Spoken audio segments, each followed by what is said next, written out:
Okay, so we'll start off by doing a few simple vital signs today. We'll start off with the respiratory rate, which is basically, yeah.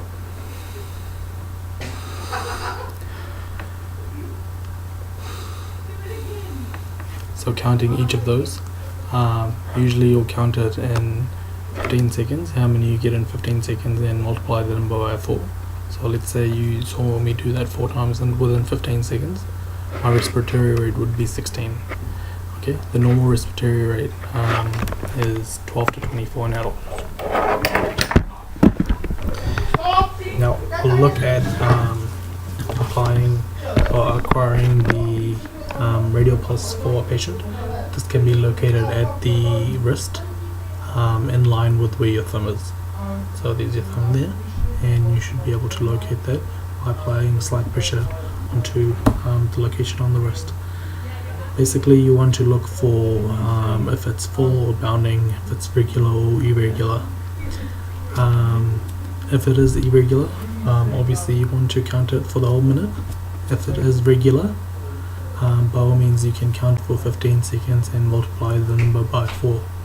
So let's say I counted 20 multiplied by 4 would be 80, and that's well within the normal range, which is 60 to 100 beats per minute for an adult.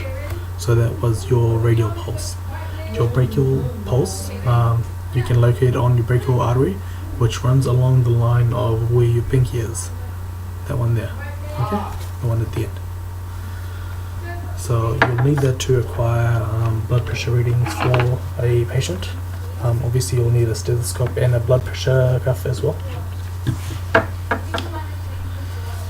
So you want to apply your blood pressure cuff. It's got the arrow for where your artery should be as well to get the most accurate reading. Now usually, yep. So you have your stethoscope on the brachial artery, and you pump this all the way up to let's say 180, and then release to acquire the blood pressure.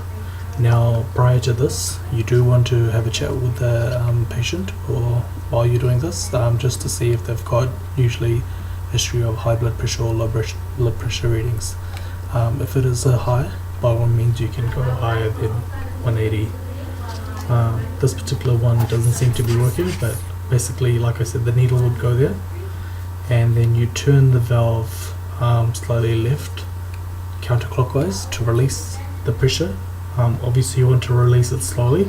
The first time you hear a sound would be the systolic blood pressure, which is when the heart contracts, and the second time you hear it would be the diastolic blood pressure, which is when the heart begins to refill with blood.